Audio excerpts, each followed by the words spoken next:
Hello everyone. Today we're going to talk about preventing thread breaks. Every sewer will have encountered this issue no matter what their skill level. Today we're going to give you 5 tips on how to identify the causes of these breaks and how to prevent them in the future.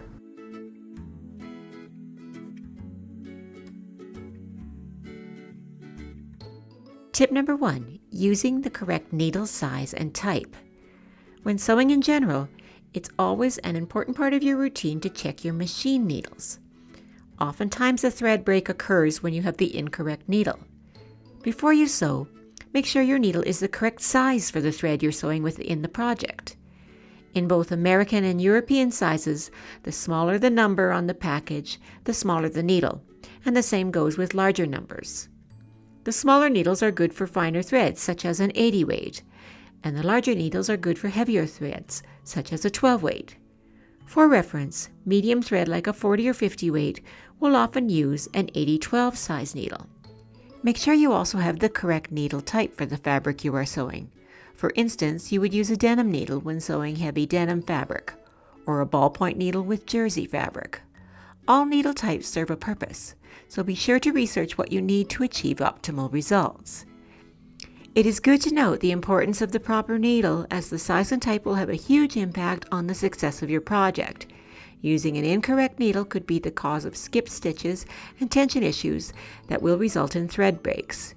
And even if you are using the correct needle size and type, if your needle has become dull or bent, you're going to have issues. So make sure you change your needle on a regular basis.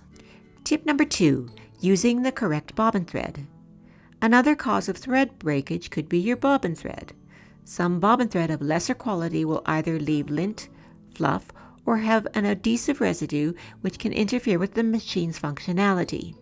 You should check out the bobbin's casing and surroundings, as threads could be caught, tangled, or running improperly as a result of it.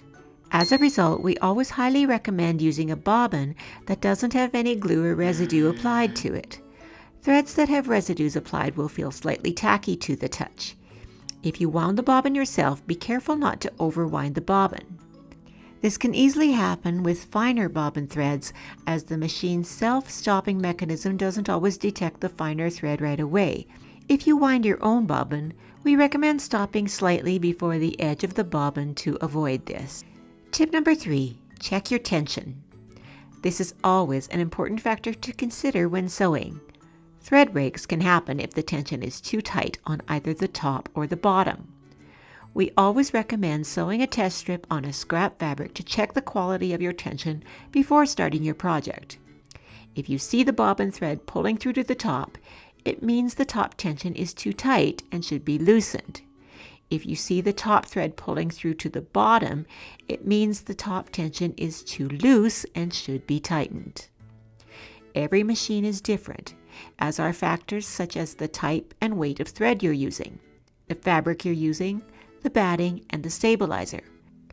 With so many different considerations playing into it, it is best to always sew a test piece and adjust your tension as needed.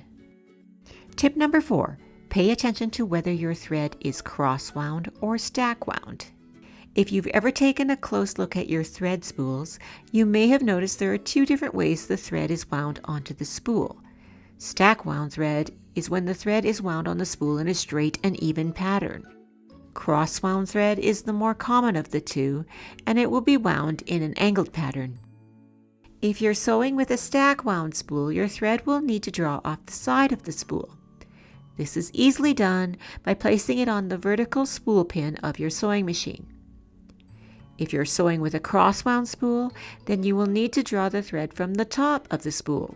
You can do this by placing it on the horizontal spool pin of the machine. Placing the spool on the wrong pin will cause the thread to drag across the spool, which will cause tension problems and can result in thread breaks. Tip number 5, using the right sewing accessories. If you're sewing with a specialty thread, it's best to consider how some sewing accessories can enhance your sewing experience.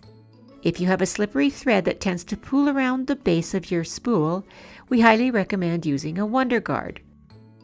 Wrap this thread guard around the spool to stop the slippery thread from sliding down around the base of the cone, where it can get caught, tangled, and change the tension, causing thread breaks. In addition to this, a thread tamer is also a great idea for slippery threads or threads that curl, such as a metallic thread. Drawing the thread through the multiple slots will help pull those curls out of the metallic thread and also give the thread a chance to relax before it enters the machine.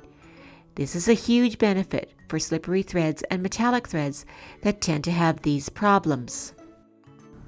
We hope this video has helped you to identify the causes of your thread breaks and helps you prevent them in the future.